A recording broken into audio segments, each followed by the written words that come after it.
अस्सलाम वालेकुम दोस्तों, उम्मीद करता है खैर आफियत से होंगे और साथ ही साथ अपनी स्टडी में मसरूफ भी होंगे।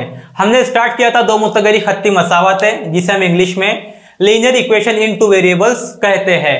अब ये दो मुतगरी खत्ती मसावतें क्या होती है, इसे हल करने का तरीका क्या होता है और इसकी खुसूसियात क्या है, ये सारी चीजें हम पिछली वीडियोस में देख चुके हैं। इंशाल्लाह आज की इस वीडियो में हम देखेंगे क्राइमर का उसूल। ठीक है, हमने आपको ये भी बताया था कि हमदर्द खत्ती मसावत को हल करने के तीन तरीके होते हैं। पहला तरीका होता है जरीबों को यकसा करके इखराज का तरीका, जिसे हम इंग्लिश में एलिमिनेशन मेथड कहते हैं। दूसरा तरीका होता है तरसीमी तरीका, जिसे हम इंग्लिश में ग्राफिकल मेथड कहते हैं। और तीसरा तरीका था क्राइमर का उसूल। तो आज हम क्राइमर का उसूल क्या होता है इसको डिटेल में पढ़ने की कोशिश करेंगे। लेकिन क्राइमर का उसूल जानने से पहले हमें यह जानना जरूरी है कि मुरब्बा कालिब क्या होता है, जिसे हम इंग्लिश में डिटर्मिनेंट कहते हैं। क्योंकि अगर आपको मुरब्बा कालिब क्या होता है ये पता नहीं है तो आप क्राइमर के उसूल से सवालात हल नहीं कर पाएंगे या क्राइमर का उसूल समझ नहीं पाएंगे। तो हम देखते हैं मुरब्बा कालिब क्या होता है। मुरब्बा कालिब में चार अरकान होते हैं, ए बी सी डी, और ये चार अरकान में दो उमूदी सुतून होते हैं और दो उफ़क़ी कतारें होती है। ये यहाँ पे जो आपको दिखाई दे रहा है ए सी और ये बी डी, ये इसके उमूदी सुतून है, जिसे हम इंग्लिश में कॉलम कहते हैं। ये उमूदी सुतून है, इंग्लिश में हम इसे कॉलम कहते हैं। और साथ ही साथ जो आपको दिखाई दे रहा है ये ए बी और सी डी, हम इसे उर्दू में उफ़क़ी कतार कहते हैं, उफ़क़ी कतार, और इंग्लिश में इसे हम रॉ कहते हैं। ठीक है, तो ये होता है मुरब्बा कालिब में चार अरकान होते हैं। चार अरकान में दो उमूदी सुतून होते हैं और दो उफ़क़ी कतारें होते हैं, जिसे हम इंग्लिश में रॉ कहते हैं। अब अगर आपको ये याद रखना है कि मुरब्बा कालिब में रॉ क्या होता है और कॉलम क्या होती है, तो सबसे आसान तरीका इसका ये है कि आप सीधे खड़े हो जाइए। आप सीधे खड़े होने के बाद में आप ये देखेंगे कि आप बिल्कुल एक कॉलम की तरह दिखाई देंगे। मीन्स अगर आप सीधे खड़े हुए हैं तो जो कतार आपको सीधी दिखाई देंगी वो आपका कॉलम होगा। फिर उसके बाद में आप उफ़क़ी कतारों को किस तरह याद कर सकते हैं, तो उसका आसान तरीका ये होगा, आप सीधे खड़े होने के बाद में अपने हाथों को सीधे कर लीजिए। आपके दोनों हाथ पैरेलल आ चुके हैं तो ये आपकी उफ़क़ी कतार होंगी। अगर आप उफ़क़ी कतार को भूलते हैं यानी आपके दोनों हाथ नहीं है, अब आपको यह तय करना है कि आपको उफ़क़ी कतार भूल के अपने दोनों हाथ गंवाना है या नहीं गंवाना है। ठीक है, ये सिर्फ एक याद रखने का तरीका था, आपके हाथ कहीं नहीं जाएंगे। तो ये होता है मुरब्बा कालिब का तरीका। अब मुरब्बा कालिब को हल किस तरह करते हैं, तो मुरब्बा कालिब को हल करने का तरीका यह होता है कि आप इसमें तिरछी ज़रब करेंगे। इसमें ए और डी की ज़रब होगी और बी और सी की ज़रब होंगी। किस तरह होगी, यहाँ दिया हुआ है मुरब्बा कालिब ए बी सी डी की कीमत A D minus B C, ये इनके दरमियान ज़रब होती है, ए ज़रब डी माइनस बी ज़रब सी। इस तरीके से आप इसको हल करेंगे तो इसको हल करने के बाद में आपके मुरब्बा कालिब की कीमत आ जाएंगी। ठीक है, अब मुरब्बा कालिब के जरिए क्राइमर का उसूल किस तरह हल किया जाता है हम वो देखते हैं। क्राइमर के तरीके उसूल से हमजात मसावतें हल करने का तरीका। सबसे पहले तो आपको सवाल में दो मसावतें दी होंगी और दो मसावतें आपको इस तरह से होंगी, a1x जमा b1y बराबर c1, और दूसरी मसावत होंगी आपकी a2x जमा b2y बराबर c2। अब आपको यह करना है कि ये दोनों मसावत में से आपको a1 a2 की कीमत निकालनी है। a1 क्या होगा, फिर इसमें b1 की कीमत क्या होगी और c1 की कीमत क्या होगी। फिर इसी के साथ आपको मसावत नंबर 2 में से a2 निकालना है, a2 की कीमत निकालना है, फिर b2 की कीमत निकालना है और c2 की कीमत निकालना है। ठीक है, आप मसावत 1 और मसावत 2 में से इनकी कीमतें निकालेंगे। कीमतें निकालने के बाद में आपको सबसे पहले डी मालूम करना है, और डी मालूम करने के लिए हमारे पास ज़ाब्ता क्या है, डी मालूम करने का ज़ाब्ता हमारे पास में ये है कि सबसे पहला जो हमारा कॉलम होगा a1 a2, ये कॉलम में हम x के जो जरीब है ये x के जरीब हम पहले कॉलम में लेंगे और दूसरे कॉलम में होंगे y के जरीब। ठीक है, b1 b2, इस तरीके से हम d को मालूम करेंगे। फिर आप इसमें वही होगा जो हम मुरब्बा कालिब में कर रहे थे, a1 ज़रब b2 Nafi a2 ज़रब b1। ठीक है, जब आप इसको हल कर लेंगे तो हल होने के बाद में ये आपकी डी की कीमत आ जाएंगे। अब डी के लिए एक स्टेटमेंट दिया हुआ है, डी में मुस्तकिल अरकान का उमूदी सुतून यानी C1 C2, जिसे हम इंग्लिश में कॉन्स्टेंट कहते हैं, खारिज किया गया है। जब हम डी मालूम करते हैं तो इसमें C1 C2 को खारिज करते हैं और A1 A2 B1 B2 की कीमतों के जरिए से डी की कीमत मालूम करते हैं। ये होता है डी। अब डी मालूम करने के बाद में हमें मालूम करना होता है dx। अब dx किस तरह मालूम किया जाता है? तो dx को मालूम करने के लिए वही आपके पास में पुरानी दो मसावत होती है, वो मसावत में से आपको A1 A2 की कीमतें निकालनी होती है। A1 क्या है? B1 C1 और A2 B2 C2, ये 6 कीमतें आपको निकालना होती है। फिर आपको इसमें यह करना होता है कि हमने पहले डी में क्या किया था, डी में हम A1 A2 B1 B2, ठीक है, ये x के जरिब थे और ये y के जरिब थे। लेकिन जब हम dx को मालूम करते हैं तो dx के जो जरिब होते हैं हम उसका इखराज कर देते हैं और x के जरिब की जगह पे हम कांस्टेंट यानी मुस्तकिल के अरकान रखते हैं C1 और C2। यहाँ पे वही रखा गया है, यहाँ से A1 और A2 का इखराज किया गया है और उसकी जगह पे C1 और C2 को रखा गया है। इस तरीके से हम क्या करेंगे, फिर C1 और B2 की ज़रब होंगी और C2 और B1 की ज़रब होंगी। इस तरीके से C1 ज़रब B2 Nafi C2 ज़रब B1, इसके जरिए से आप dx की कीमत फाइंड कर सकते हैं। ठीक है, ये तरीके से आपको dx मालूम करना है। नीचे आपको स्टेटमेंट क्या दिया हुआ है, dx के लिए d में x के जरीबों का उमूदी सुतून A1 A2 को खारिज करके इसकी जगह मुस्तकिल अरकान उमूदी सुतून C1 C2 लिया जाता है। वही मैंने आपको यहां समझाया है कि x का जो जरीब है A1 A2, इसका हम इखराज करके उसकी जगह पर C1 और C2 को रखते हैं। इस तरीके से हमारा dx मालूम होता है। इसके बाद में हमें dy मालूम करना होता है। तो dy किस तरह मालूम किया जाता है, वही हमारे पास में पुरानी दो मसावत होती है। वो मसावतों में हमें जो A1 A2 A3 की कीमत होती है, यानी A1 A2 B1 B2 C1 C2 की कीमतें जो होती है, वही कीमतों के जरिए से हमें dy मालूम करना होता है।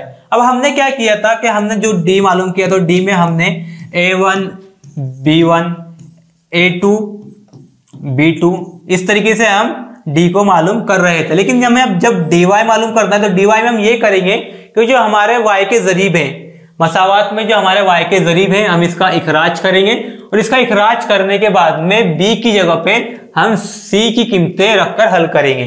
वही चीज यहाँ पर आपको समझाई गई है कि पहले हमने क्या किया कि जो d मालूम किया था d, तो d में हमने A1 A2 B1 B2 लिया था। जब हमने x मालूम किया था तो x का जो जरीब था, x का जरीब A1 A2 था, तो हमने dx मालूम करने के लिए x के जरीब जो होते हैं A1 और A2, इसका इखराज कर दिया था और इसकी जगह पे C1 और C2 को लिया था।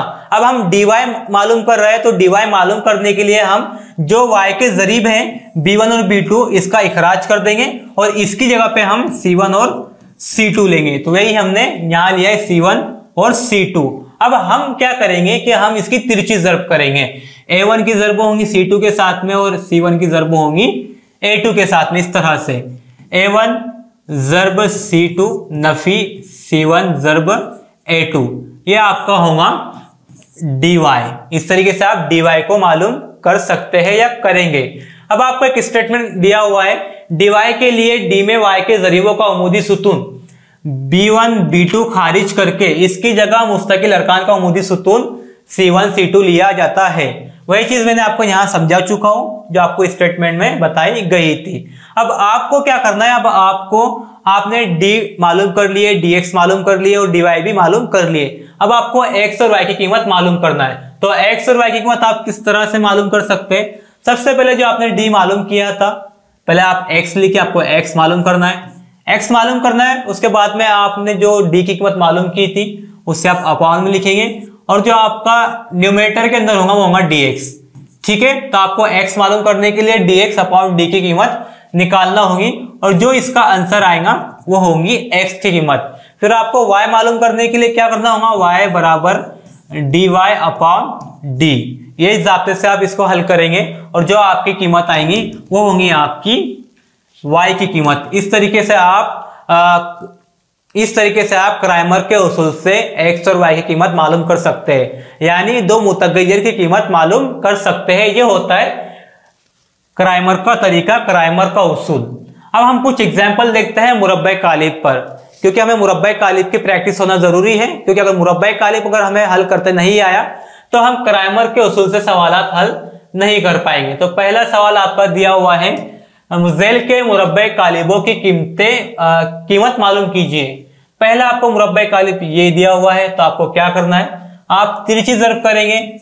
7/3 की ज़र्ब होंगी 1/2 के साथ में, फिर 5/3 की ज़र्ब होंगी 2/3 के साथ में। तो आपको क्या करना है, आप बराबर का निशान दीजिए।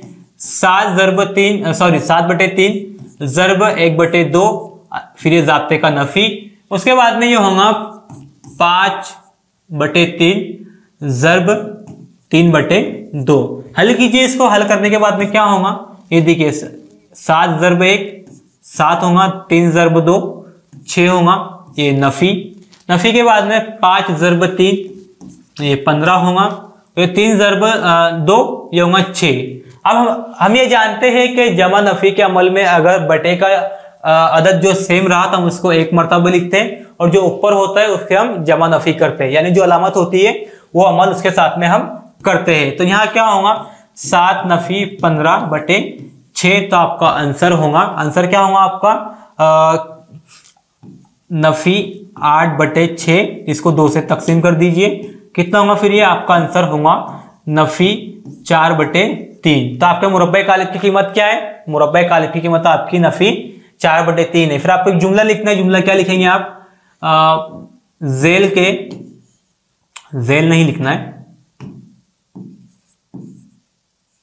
मुरब्बे कालिब की कीमत नफी 4/3 है। ठीक है, इस तरीके से आपको मुरब्बे कालिब को हल करना है। इसके बाद आप क्या करेंगे, आपको सवाल नंबर 2 दिया हुआ है। सवाल नंबर 2 में आप ये देखेंगे, ये आपको 4 अरकान दिए हुए हैं। पहला है नफी 1 7 2 4, आपको तिरछी ज़र्ब करनी है। नफी 1 की ज़र्ब होंगी 4 के साथ में, और 7 की ज़र्ब होंगी 2 के साथ में। इस तरह कीजिए इसको, नफी 1 ज़र्ब 4, ये ज़ाब्ते का नफी, फिर 7 ज़र्ब 2, तो कितना होगा ये, इसका आंसर होगा नफी 1 ज़र्ब 4, नफी 4 हो जाएगा, ये नफी ज़ाब्ते का, और 7 ज़र्ब 2 ये होगा 14। तो आपका आंसर क्या होगा, आपका आंसर होगा कितना होगा, आपका आंसर होगा नफी 18। ठीक है, यह आपके मुरब्बे कालिब की कीमत है। इस तरीके से इसको मालूम किया जाता है। ठीक है, अब आपको अगला क्वेश्चन दिया हुआ है। अगला क्वेश्चन क्या है, अगला क्वेश्चन है 5 3 नफी 7 0। अब क्या करेंगे आप ये करेंगे, 5 की 0 से ज़र्ब होंगी और 3 की नफी 7 के साथ में ज़र्ब होंगी। 5 ज़र्ब 0 नफी 3 ज़र्ब नफी 7। ठीक है, तो आप जानते हैं कि कोई भी हमारी क्वांटिटी जो होती है, कोई मसावत होती है, अगर हम उसे 0 से ज़र्ब करते हैं तो वो पूरी क्वांटिटी 0 हो जाती है। फिर ये नफी और ये नफी जमा हो जाएगा, और 3 ज़र्ब 7 ये 21। तो हमारा जवाब क्या आया, हमारा जवाब होगा 21। ये हमारे मुरब्बे कालिब की कीमत है 21।